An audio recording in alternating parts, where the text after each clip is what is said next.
Big move is tomorrow. First thing I gotta do is get all of this stuff packed up, put my gear away. I don't know what I'm doing with the chair yet. This is like a lot of my gear. I don't actually use a lot of this stuff, so the stuff in this pile is mostly going to go onto eBay. Camera gear is all set to go. I'm loading most of it all in tonight because I don't want to have to do all of this in the morning. So I already brought some stuff in. Check this closet out. This is super, incredibly deep. It's gonna be perfect for storing camera gear. It'll be like my gear closet. I'm telling you, this is the perfect gear closet. I love it. It's been a couple months, but I'm finally settled in, sort of. There's still a lot. There's a lot to do. Oh my gosh, there's so much stuff. But I want to show you guys what I've done so far, because this whole studio thing, it actually it turned out really well. This desk, this is where the business gets done. This is where the editing gets done, and the carpal tunnel in my hand on the mouse that actually doesn't happen because I have a Logitech MX Master 3S as my editing mouse. It's really awesome. My editing computer is a Mac Studio with the M2 Ultra chip. It chews through edits no problem. This is the Mac Studio display. Way too expensive, but really, really nice. And this is a super crappy Dell display that flickers on me. Don't buy that one. I'm not even going to tell you what it is. Most of the time though, what's more important than the hardware that I'm editing on is the software or the services that I use to provide me with good music and other creative assets to make my videos. That's where this video's sponsor Motion Array comes in. Motion Array is already one of my most valuable websites because they supply me with tens of thousands of creative assets, including templates, music, sound effects, and footage. And now they've just released a game-changing AI voiceover feature. Whether you're creating an ad, a YouTube video, or you're just kind of wanting to get your edit started with a stand-in voiceover, Motion Array is the tool for you. On the site, you can choose from dozens of AI voices. From female to male, quiet to confident. And simply enter your script in the bar at the top to generate a realistic sounding monologue. All without leaving your computer. Not only does it work in English, it can do Spanish, French, German, Portuguese, and Japanese too. What if I give it a try and I want the voiceover to be a little bit faster? We can do that. How about angry?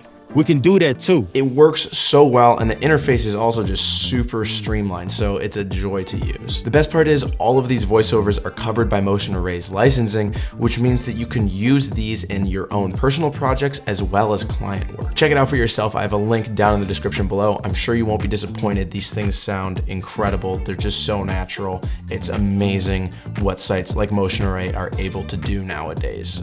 Thank you, Motion Array, for sponsoring this video. Now let's get back to talking about all of this. So right when you step in, you're in sort of the main studio space, and all of this we'll get to.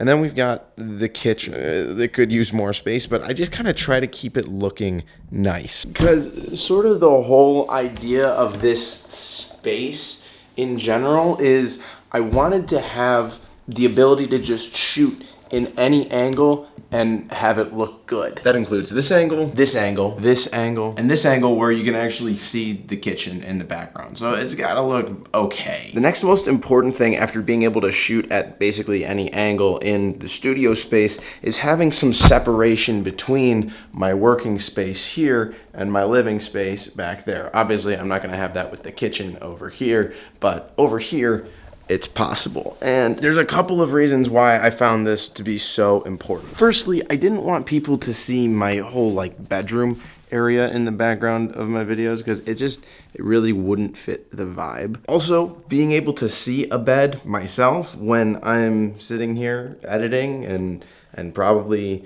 pretty tired and maybe a little bit bored trying to come up with video ideas, it's just unnecessary temptation. I do like naps, but I don't really have enough time for them. And regardless of whether I would fall victim to unnecessary naps or not, I just like to have a separation between sort of my relaxation and living space and my working space, which is over there. And since I'm over here, I can't see it, I can't think about work, and when I'm working, I can't think about resting. And you'll also notice I'm super orange right now. I specifically chose really warm 2700 Kelvin light bulbs in this space because I wanted to have some color separation between here in the living space and out there in the working space.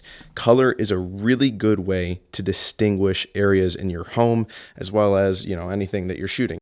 It's something I learned in cinematography, and I wanted to apply that sort of same color science to my studio. Is I want warm where I'm relaxing. I want sort of more daylight type lighting where I'm working. It keeps me awake and energized out here and just kind of chilling out back there. And it also just distinguishes the spaces. So light color separation, really important. Also, the physical separation with this backdrop, which serves another purpose because I use it for a whole camera angle. For that black talking headshot that you see in basically all of my videos, I just sit here on a little stool and then the microphone goes up there. It's not up there right now, it's attached to the camera, which slides in. Right here, I shoot it on a 50mm lens at 1.8. This is an awesome lens, super cheap, just goes that way. And then all I have on is this light, those nanlite tubes that I shut off, and then these I just kind of have to twist to get them to close. And that's how it's done. It's just a black backdrop with a little bit of backlighting, but I try to make it look sort of like a void, like there's nothing back there. And I think it works pretty well. So that's the backdrop. I also have this whole other corner over here,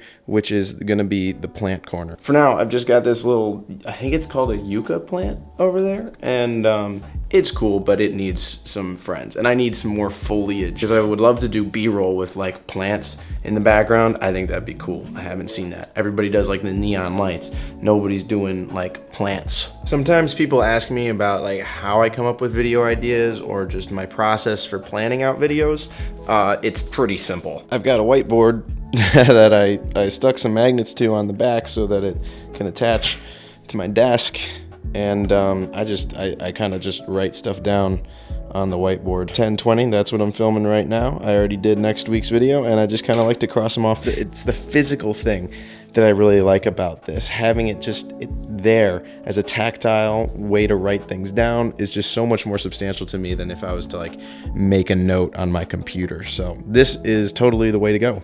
Of course, by the end of a shoot day, everything just kind of turns into a bit of a disaster, and I need to clean it all up before editing, or